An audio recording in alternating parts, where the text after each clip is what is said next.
വേഗം ഇങ്ങോട്ട് വരൂ. ദേ വീട്ടില് കറണ്ട് കിട്ടിട്ടോ. ഓ ഇത്ര പെട്ടെന്ന് കിട്ടുമെന്ന് നോൻ കരുതിയില്ലാട്ടോ. ഈ സ്വിച്ച് ഇങ്ങനെ ഇട്ടാൽ മതി. ഹൈ അതിശയം തന്നെയാണട്ടോ ഓരോരോ കണ്ടുപിടുത്തങ്ങളെ. അപ്പോഴേ സാവിത്രി, നമ്മെ അറിയാതെ എങ്ങാനും കറണ്ട് അടിച്ചാ എന്താ ചെയ്യാ? അറിയോ?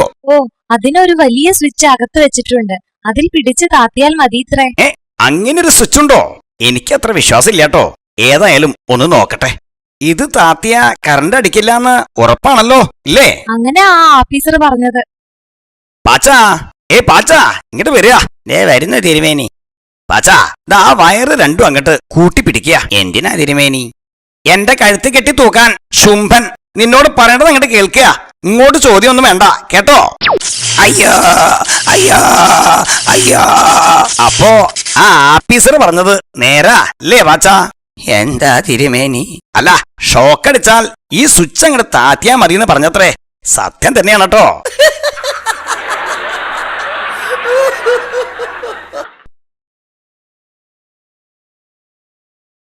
അലൈപ്പായുതേ കണ്ണാ നിൻ മനമികില്ലലൈപ്പായുതേ.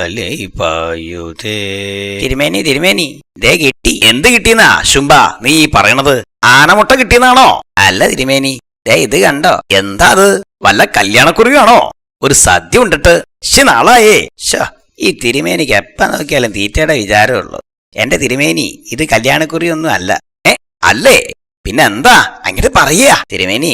ഇന്നാളാ വിശാലാക്ഷിക്ക് കുളക്കടവിൽ വെച്ച് ഒരു കത്ത് കൊടുത്തില്ലേ, അതിനുള്ള മറുപടിയായത്. ഓ രസികത്തി രസികത്തി.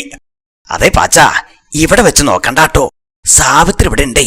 പിന്നാമ്പുറത്തേക്ക് പോരെ. ഔ കണ്ണടെടുക്കാൻ വിട്ടു.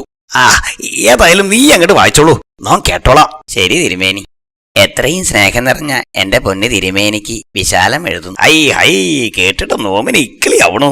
പാച്ചാ വേഗം വായിച്ചോളൂ. ഒരു രഹസ്യം പറയാനാണ് ഞാൻ ഈ കത്ത് എഴുതുന്നത്. നിർത്തുക പാച്ചാ, നിർത്താൻ. എന്താ തിരുമേനി? ഇനി താനാ ചെവി രണ്ടും കൊണ്ട് പൊത്തിക്കോളൂ, എന്നിട്ട് വായിച്ചാ മതി. അവള് എന്നോട് പറയണ രഹസ്യം താനെങ്ങനെ കേൾക്കണ്ട.